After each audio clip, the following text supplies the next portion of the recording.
মাত্র শেখ হাসিনাই বুঝছে, শেখ হাসিনা চিনছে ইউনুসকে, আমাদের মতো রাম ছাগল কেউ বোঝে নাই, রাষ্ট্রপতি জানে না তার নামে প্রজ্ঞাপন জারি হয়ে গেছে। তো তাহলে এটাও তো স্ক্যান করা, যেগুলো প্রজ্ঞাপন জারি হয় নাই ওগুলো অন্য ওই ইস্যুতে সরকার নতুন করে প্রজ্ঞাপন চাইলে দিতে পারে, বা আইন পাশ করলে, সংসদ আছে এখন অধিবেশনে, ও সংসদে পাশ হতে পারে। কিন্তু যেগুলো স্বাক্ষরিত না, যেগুলো ভুয়া, ধরেন এই যে আগে প্রেসিডেন্ট, প্রধানমন্ত্রী এবং বিরোধী দলের নেতার 3 মাসের SSF গার্ড ভিভিআইপি হিসাবে মর্যাদা ছিল, উনি ইয়া করছে, 1 বছর নিয়ে নিয়েছে ইউনুস সাহেব, কেউ জানে না। এবং আপনি ওয়েবসাইটে যান, পাবেন না। কিন্তু আমার কাছে দুটি আছে, আমার কাছেই দুটি আছে। ভয় কিসের আসলে 1 বছরের জন্য কেন নিলেন? অপকর্ম তো কম করেন নাই। আমি আগে টেলিভিশনে বলছি, এখনো 2-1টা শুনে রাখেন। আপনার আদেশে বাংলা গভর্নমেন্ট ব্যাংক হয়েছে, সেই ব্যাংকে উনি কায়দা করে, আমেরিকান কায়দায়, অর্থাৎ ডাইরেক্ট নিজে পকেটে পয়সা নেয় না, ঘুরায় খাইছে ইউনুস। আপনি শোনেন কেমনে ওই গ্রামীণ ব্যাংক আদেশ দিয়ে অন্য ব্যাংকের মতোই একটা ব্যাংক হয়েছে, গভর্নমেন্টের ফান্ডে হয়েছে। হ্যাঁ, সেইটাতে এক হলো 67 বছরে রিটায়ারমেন্ট ছিল, ওটা মানে নাই, সেটা আলাদা কথা, সুপ্রিম কোর্টের গেছে, আলাদা কথা। কিন্তু এটাকে ক্ষুদ্র ঋণ সংস্থা বানায়া উনি 666 কোটি মাফ করে দিছে। গ্রামীণ ফোন 4000 কোটি টাকা মাফ করে দিছে। আপনি উনি তো বিশ্ববিখ্যাত নোবেল লরেট, সারা বিশ্বের 3-0 থিওরি চালায়। তো উনি এখানে যে আমার মেয়ে তো ব্রিটিশ আমেরিকান টোবাকোতে কাজ করে, সে তো আপনার বেনিফিটের 5% পায়, বেনিফিট পায় অটো সিস্টেমে। উনি জানেন না, উনি জানেন, তার জন্য তো 6 তলা উঠছে আর নামছে। আর আমি একটা রাম ছাগল, আমি তার বিশ্ববিখ্যাত জাতীয় সম্পদ মনে করে তার পক্ষে টকশো করতে গিয়ে আমি হ্যাকেল হয়েছি, এবং তার পক্ষে আমি লিখেছি, রেকর্ড আছে, আমার রেকর্ড আছে, তার পক্ষে লিখেছি।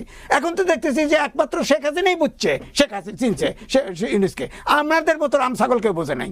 হ্যাঁ, আপনি যান দিয়ে বাড়ি যান, বলা হয়েছে, আগে বলছে তার পক্ষের লোকরা এসে বলছে না, অনেক বিশ্ববিদ্যালয় ছিল, তারটা তো দেয় নাই। এখন দেখা গেছে 22টার মতো এখনো অ্যাপ্লিকেশন পড়ে রয়েছে, তারটাতে অনেক অল্প পয়সায় আপনার আছে যে আপনার ঢাকা শহরে কোনো ইউনিভার্সিটি নিতে হলে 5 কোটি টাকা জামানত দিতে হবে। উনি এটাকে কায়দা কানুন করে 2 নম্বরই করে 1.5 কোটি টাকা দিয়ে ওইটা বিশ্ববিদ্যালয় নিচে, তাও পক্ষে গ্রামীণ, ওনার নামে না, ইউনুস মেডিকেল, ইউনুস নার্সিংহোম, ওই দিয়ে আবার যান, পুরোটা মিরপুর কিনে ফেলাইছে, সে টাকা আসলো থেকে, এগুলো তদন্ত হতে হবে। তো তার এছাড়া বহু আছে, সে এমন আছে যে আপনার man power recruitment agency, man power পর্যন্ত এটাও নিচ্ছে সে, তার তো বহুত ফিরিস্তে আছে।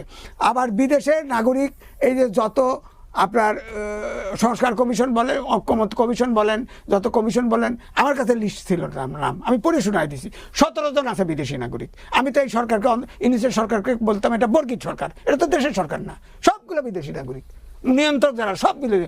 এটা আসছিল লুটপাট করার জন্য, লুটপাট করে ফেলছে। এখন আমি সরকারকে প্রশ্ন করব যে ইউনিট সরকারের বিরুদ্ধে যতগুলো অলরেডি উকিল করছে, ধরেন 111-এর কুশীলবদের আমি একটা পত্রিকা দেখলাম, প্রথম আলোতেই দেখছি, অলরেডি 113 জন আইডেন্টিফাই হয়েছে, পাওয়া গেছে। এখন আপনার কথা হচ্ছে যে অন্তর্বর্তীকালীন সরকারের বিরুদ্ধে, উপদেষ্টাদের বিরুদ্ধে যে দুদকে অভিযোগ পড়ছে, তা তদন্ত না করলে তো আমরা কথা বলবো, অবশ্যই কথা বলবো, চোরকে পক্ষে থাকা। ধন্যবাদ আপনাকে। আমাদের দেশে ইংরেজি বাংলা মিলে প্রায় 12 প্রকার শিক্ষা ব্যবস্থা আছে, এবং সব জায়গায় মাস্টার ডিগ্রি দেওয়া হয়। সেই চিন্তার থেকে কেউ বেরোতে পারে না, যার ফলে কোনো জাতীয় ইস্যুতে আমরা একমত হতে পারি না, 12 প্রকারের চিন্তা করি, যার ফলে আমাদের ভিতরে এত বিভক্তি। আবার আমাদের মুসলমান সেক্ট, এটা তো গুগলে সার্চ দেন, 73টা প্রকারের মুসলমান আছে, এক হবে কি করে? তারপরে ওয়াইসি দোষ হচ্ছে গণতান্ত্রিক চর্চাটা হয় না। যেমন ধরেন শরীফ ভাই প্রশ্ন তুললো, রাজ্জাকি ভাই প্রশ্ন তুললো, আমিও প্রশ্ন তুলতে চাই। ধরেন ক্রিকেট বোর্ডটা যে গঠন করা হলো, এখানে মোটামুটি এক পরিবারের আত্মীয় চলে গেছে না, প্রশ্ন তো উঠবে, প্রশ্ন তো উঠতে হবে, উঠবে। আচ্ছা, 2, বাংলাদেশে বাপের পোলা অথবা বাংলাদেশ ব্যাংকের গভর্নর, স্বামীর বউ আর বাপের পোলা। হ্যাঁ, আমি কই বাংলাদেশ ব্যাংকের যে গভর্নর, তাকে সরানো হলো, তাকে নিয়েও আলোচনা আছে, কিন্তু তাকে তো টেলিফোন করলে ভাই আমাদের লোক দেবো, সে চলে যেত রিজাইন করে। এখন তাকে নিয়ে তো বলা হচ্ছে মব সন্ত্রাস, রাষ্ট্রীয় মব সন্ত্রাস হয় না, এটা আমি জানি, কারণ বাংলাদেশ ব্যাংকে আমার আত্মীয় আছে জিএম, সে ওখানে বিএনপি, জামাত, আওয়ামী লীগ থেকে শুরু করে 10-12 প্রকার সংগঠন আছে, সবাই তার বিরুদ্ধে দাঁড়ায় গেছিল। তো ওইটা ওই কাকতালীয়ভাবে যখন তার চাকরি দেখছে নাই, সবাই তার কাছে আগায় গেছে, এটা তো আগে গেল।